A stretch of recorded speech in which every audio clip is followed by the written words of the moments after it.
Boa tarde, pessoal. Vamos a mais uma resenha dos Dicas de Leitura, os grandes clássicos da literatura, um projeto que eu iniciei aqui no Jornal Local com uma parceria com o editor do jornal. Eu publicava as principais resenhas, aquelas que, na minha opinião, eram as principais resenhas dos grandes clássicos da literatura, reunia 50 melhores e aqui está disponíveis para vocês no canal Livros e Você. Também há outras resenhas dos livros que eu estou lendo no momento. Estou preparando uma resenha incrível da Estrada Lincoln, uma resenha bastante bacana de um livro que está me envolvendo bastante. Entre outras resenhas, vocês podem acompanhar no canal.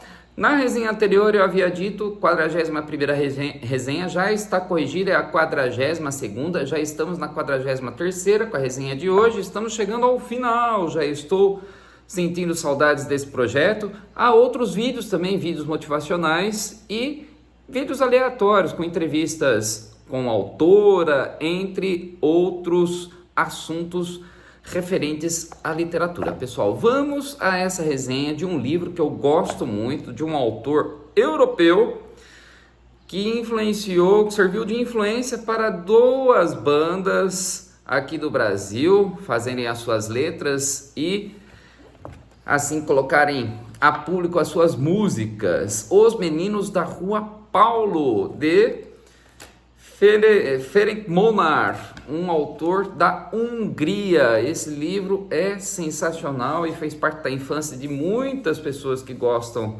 da literatura clássica. Fala do grupo Pastor e ao final eu vou falar quais essas duas bandas que fizeram as suas músicas baseadas nesse livro. Então, dicas de leitura, os grandes clássicos da literatura mundial, clássicos dos 5 continentes. Vamos à resenha dos meninos. Os Meninos da Rua Paulo, Ferenc Molnár, publicado em 1907, por isso já é considerado um grande clássico da literatura. É considerado o livro húngaro mais conhecido no mundo, justamente por contar uma história que poderia ser retratada em qualquer lugar, capaz de comover adultos e jovens sob uma linguagem simples, introduzido no Brasil graças à tradução de Paulo Ronay, e mais especificamente na edição aqui mencionada, com revisão da tradução realizada por Aurélio Buarque de Holanda. Os Meninos da Rua Paulo são conhecidos pela Sociedade do Betume. Betume, uma espécie de massa de vidraceiro, liderada pelo presidente João Boca, perante regras muito bem organizadas, com destaque para os integrantes Sónacos, que gostava de assobiar e aumentar suas histórias, Jereb, cujos erros cometidos contra o grupo são redimidos posteriormente, Célio Granfino, Weiss e Kolnay, que mediante decisão da Assembleia assumem a presidência por alguns instantes, e o Lourinho Nemeczek, garoto sensível, considerado o herói da epopeia, definido a maior parte do tempo como soldado raso. Então aqui uma breve descrição da formação do grupo, a Sociedade do Betume. A função principal da equipe, regida por uma disposição de grupo e lideranças exemplares que remetem, aliás, aos caras de A Droga da Obediência, lá da nossa juventude, escrito por Pedro Bandeira, com o fim de desvendar crimes, objetivo, portanto, um pouco distinto dos Meninos da Rua Paulo, mas certamente uma das boas lembranças literárias da juventude e adolescência, sem contudo demonstrar, por outro lado, que não são infalíveis frente aos sucessivos acontecimentos, como o próprio Boca reflete em determinado momento. Os outros são totalmente diversos de nós e que devemos aprendê-los cada vez ao preço de uma decepção. Um dos grandes momentos do livro. Então, um dos objetivos é defender o Grund, uma espécie de terreno adotado pela sociedade, contra os camisas vermelhas. Então há um grupo oposicionista, um grupo rival.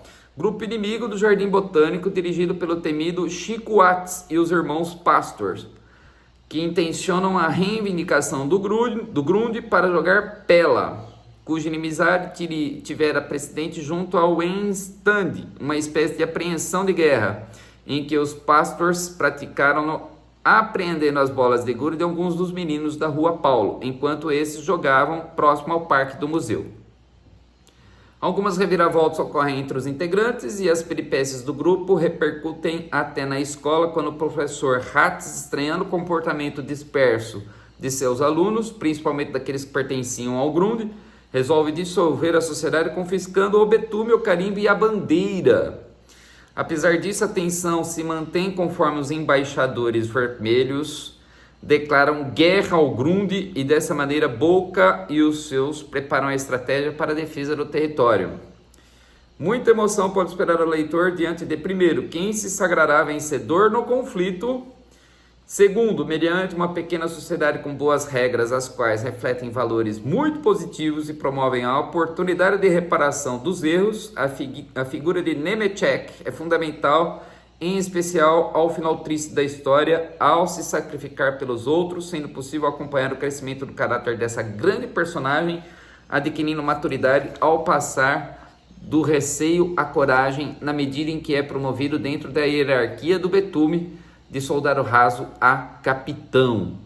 Enfim, diante do autor, que confessa ter sido um dos integrantes dos meninos da Rua Paulo, proporcionando veracidade ao relato, capaz de comover o leitor, inspirando inclusive a composição em Andrea Doria de Legião Urbana.